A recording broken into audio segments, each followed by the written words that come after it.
नमस्कार, स्वागत है आप सभी का आपके अपने चैनल एनएस न्यूज महोबा में। चुनाव नजदीक है, ऐसे में सभी राजनीतिक पार्टियां अपनी अपनी जमी तलाश रही हैं। तो हमारे साथ बात करने के लिए बहुजन समाज पार्टी के नेता हैं, पूर्व जिला अध्यक्ष हैं राजेश सिद्धार्थ जी। उनसे बात करेंगे कि उनकी चुनाव को लेकर क्या तैयारियां। अध्यक्ष जी, क्या तैयारियां चल रही चुनाव को लेकर, क्योंकि चुनाव नजदीक है और ऐसे में बीएसपी पार्टी अभी कहीं नहीं दिख रही। चूँकि आपने कहा कहीं नहीं दिख रही है, ये सच नहीं है। अब मैं आपको बता दूं कि आगामी 2022 का जो विधानसभा का आम चुनाव आने वाला है, ये लोकतंत्र का महापर्व है और इसमें तमाम तरह के राजनीतिक संगठन, जिसमें से हमारा भी एक राष्ट्रीय पार्टी है, सभी लोग सहभागी करते हैं। और हम आपको बता दें कि हमारी जो है एक कैडर बेस्ड पार्टी है। तो जब कैडर बेस्ड पार्टी, उसकी एक अपनी थीम है, तो हमारे कार्यक्रम लगातार अपने जो सेक्टर और बूथ स्तर के कार्यकर्ता हैं उनके बीच में हम लगातार जाते रहते हैं और उनके माध्यम से जनता के बीच में भी लगातार जाने का काम किया जा रहा है। अन्य राजनीतिक दलों की तरह हमारे प्रोपोगंडा पर आधारित कोई हमारी थीम नहीं होती है, तो वो प्रोपोगंडा आपको दिखता नहीं है। और लगातार मीडिया जो है बसपा को नज़रअंदाज करने का काम पहले से करती रही है, तो वही इसलिए आप उस अगर चश्मे से देखेंगे तो आपको नहीं दिखाई देगी। लेकिन अगर महोबा की बात की जाए, आप महोबा के रहने वाले हैं, महोबा में सपा के नेता आ चुके अखिलेश यादव, प्रसपा के शिवपाल यादव आ चुके, कांग्रेस की प्रियंका गांधी आ चुकी, बीजेपी के जो मोदी योगी आ चुके, लेकिन मायावती कहाँ है? कब उनकी रैली होगी या चुनाव के समय ही उनकी रैली होगी? देखिए, ऐसा है कि बहुजन समाज पार्टी अपने एक सिस्टम और एक पैटर्न पर काम करती है। आपने कहा कि बहुजन समाज पार्टी के नेता कहाँ आ रहे हैं, तो क्या नेता जो है सिर्फ एक नेता से पार्टी नहीं चलती है, कार्यकर्ताओं की भी आवश्यकता होती है और तमाम स्तर के कार्यकर्ता होते हैं। तो हमारे जो मुख्य सेक्टर प्रभारी हैं इस समय, जिनको बहन जी ने जिम्मेदारी दी है, वो तमाम हर समय जो भी उनका कार्यक्रम लगते हैं, माननीय बहन जी के द्वारा जो आदेश होता है, वो लगातार यहाँ आते रहते हैं और हमको दिशा निर्देश देने का काम करते रहते हैं।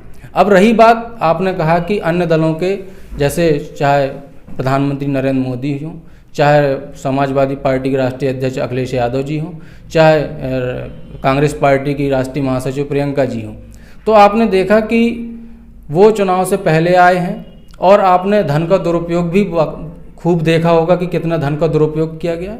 तो चुनाव नज़दीक आएगा, ये पुनः आएंगे, पुनः जनता के धन का दुरुपयोग होगा, तो बहन जी के कार्यक्रम भी लगेंगे। और आपने अभी देखा होगा कि बहुजन समाज पार्टी के राष्ट्रीय महासचिव आदरणीय श्री सतीश चंद्र मिश्रा जी का भी कार्यक्रम लगा था। तो बहुजन समाज पार्टी के राष्ट्रीय महासचिव वो भी हैं, तो वो तो लगातार आ रहे हैं। लेकिन और वो केवल एक जाति विशेष के लिए आए थे, जाति विशेष के लिए नहीं। आपने उसका प्रोग्राम का एजेंडा देखा होगा, तो प्रबुद्ध वर्ग सम्मेलन था वो। और प्रबुद्ध वही बात बता रहे, प्रबुद्ध वर्ग के लिए आए थे, बाकी और किसी के लिए नहीं। प्रबुद्ध का मतलब एक जाति नहीं होता। प्रबुद्ध का मतलब जो इतनी सोच रखता है, इतनी समझ रखता है कि समाज में बदलाव की आवश्यकता है और बहुजन समाज पार्टी इसके लिए एक अच्छा काम कर रही है। तो प्रबुद्ध कोई जाति नहीं होती। यही तो इस देश की विडंबना रही है कि किसी को अगर कहा जाए कि बुद्धिमान है तो सिर्फ एक जाति से नहीं, जो पढ़ेगा तो वो बुद्धिमान होगा। तो प्रबुद्ध वर्ग मतलब जो अच्छी सोच रखता है, उनको हमने आमंत्रित किया था और वो कार्यक्रम पूरी तरीके से हमारा सफल रहा था। किसी विशेष वर्ग के लिए नहीं था, किसी विशेष जाति के लिए कार्यक्रम नहीं था। मेरा एक सवाल है जी, तमाम महंगाई बढ़ी जी, ठीक है, उसके बाद भी बीएसपी कहीं विरोध करती नजर नहीं आई। क्या गठबंधन की संभावना है भाजपा के साथ? आपको ऐसा लगता है इस वजह से विरोध नहीं हो पाया? मैं आपको बता दूं कि चाहे भारतीय जनता पार्टी हो या किसी अन्य राजनीतिक दल हो, हमने 2022 में आदरणीय बहन जी ने स्पष्ट रूप से कहा है कि हमारा किसी से गठबंधन नहीं होगा। भारत में 6743 जातियों को बांटा गया, इस समाज को, उन सारी जातियों से, उन सारे वर्ग के लोगों से हमारा गठबंधन है। तो जनता के साथ हमारा गठबंधन है, हमारा किसी राजनीतिक दल के साथ गठबंधन ना इस आगामी विधानसभा चुनाव 2022 में उत्तर प्रदेश में नहीं होने वाला है। अन्य राज्यों की स्थिति चुनाव के बाद होगा, यानी चुनाव के बाद नहीं होगा या होगा, ये राष्ट्रीय नेतृत्व का फैसला है। लेकिन आगामी 2022 का जो विधानसभा का उत्तर प्रदेश का चुनाव है, उसमें हमारा किसी राजनीतिक दल से कोई गठबंधन नहीं है। और रही बात, आपने कहा कि महंगाई के मुद्दों पर, भ्रष्टाचार के मुद्दों पर, तो हमारा राष्ट्रीय नेतृत्व लगातार इसमें बोलता रहा है। और सदन में जनता ने हमको सदन में भेजने का काम किया, तो सदन में हम लोग लगातार लड़ाई लड़ते रहे हैं। लेकिन चूंकि मीडिया को एक विशेष नज़रिए से देखना है, एक विशेष चश्मा पहनकर देखना है, तो उनको नहीं दिखाई देगा। अब दूसरी बात मैं कह दूं कि सड़क पर उतरने से तो बहुजन समाज पार्टी इस लोकतांत्रिक व्यवस्था में विश्वास करती है, और लोकतांत्रिक व्यवस्था में विश्वास है तो इस सरकार को यहाँ पर बहुमत मिला हुआ था, तो उसने जो भी काम किए, अनैतिक काम किए, महंगाई चरम पर है, भ्रष्टाचार चरम पर है, तो लगातार बहुजन समाज पार्टी उसका विरोध करती रही है। लेकिन आगामी 2022 का चुनाव आने वाला है, जनता के बीच में बहुजन समाज पार्टी और उसके नेता, उसके कार्यकर्ता लगातार जा रहे हैं, और लोगों को ये बात समझ में आ रही है कि 2007 से 12 की जो बहुजन समाज पार्टी की सरकार चली, 2007 ही में 2007 से 12 की जो बहुजन समाज पार्टी की सरकार चली, तो वो एकदम जन कल्याणकारी सरकार थी, और विकास की योजनाएं, विकास का माहौल इस उत्तर प्रदेश में, चाहे वो सुरक्षा व्यवस्था का मामला हो, चाहे विकास का मामला हो, चाहे शिक्षा का मामला हो, चाहे स्वास्थ्य का मामला हो, हर पैमाने पर बहुजन समाज पार्टी ने उम्दा कार्य करने का प्रयास किया। और आज भी उन्हीं योजनाओं का, चाहे पिछली सरकार रही हो समाजवादी पार्टी की सरकार, और चाहे भारतीय जनता पार्टी की सरकार, उन्हीं योजनाओं का लगातार फीता काटने का काम किया जा रहा है। आप महोबा की योजना ले लीजिए तो आप पता कर लीजिएगा और अपने आंकड़ों को दुरुस्त कर लेंगे कि जो अर्जुन सहायक परियोजना है उसमें सबसे ज्यादा धन आवंटित करने का काम बहुजन समाज पार्टी में किया है, और जितना तेजी से काम। मेरा यहाँ एक सवाल है, अगर धन आपने सबसे ज्यादा आवंटित किया तो काम क्यों नहीं पूरा हो पाया? वो काम तो 12 में पूरा हो जाना चाहिए। देखिए, कोई भी कल्याणकारी योजना बनती है, कोई बड़ा प्रोजेक्ट बनता है, तो हमारे पास अलादीन का चिराग तो है नहीं कि शाम को हम घिसेंगे और सवेरे वो काम पूरा हो जाएगा।